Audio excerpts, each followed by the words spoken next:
দখলদার ইসরায়েলের হামলায় গাজা উপত্যকায় নিরীহ ফিলিস্তিনি নিহত হওয়ার ঘটনার প্রতিবাদে ইপিজেডে বিক্ষোভ মিছিল ও প্রতিবাদ সমাবেশ করেছে আহলে সুন্নাত ওয়াল জামাত ও ধর্মপ্রাণ মুসল্লিরা।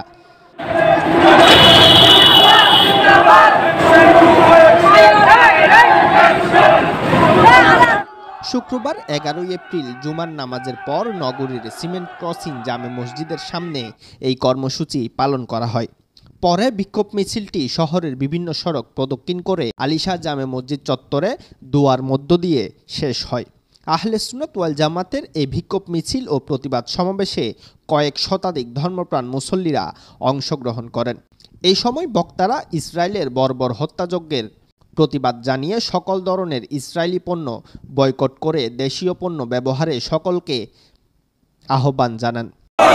কিনলে বাটা ক্লিয়ার দাও মেকিনো নুডলস রাজাসা লাক্স দাও সবগুলো আজ থেকে বয়কট করবেন তো? আমরা বলতে চাই, আমরা ফিলিস্তিনে গিয়ে যুদ্ধ করতে না পারলেও আমরা ফিলিস্তিনিদের বিরুদ্ধে যারা অস্ত্র ধরেছে, যারা অস্ত্র লেলিয়ে দিচ্ছে, আমেরিকা সহ ইসরায়েলের পণ্য আমরা বয়কট করতে চাই।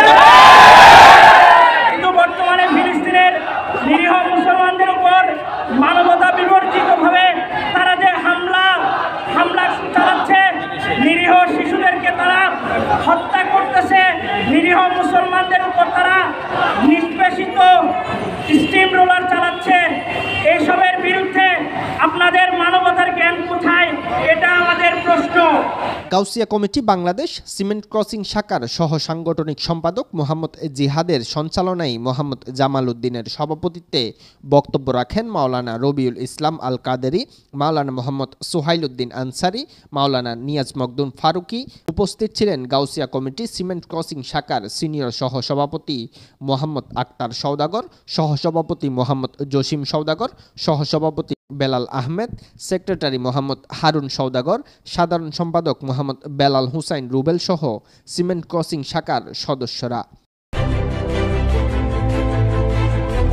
16 বাংলা টিভি, আবহমান বাংলার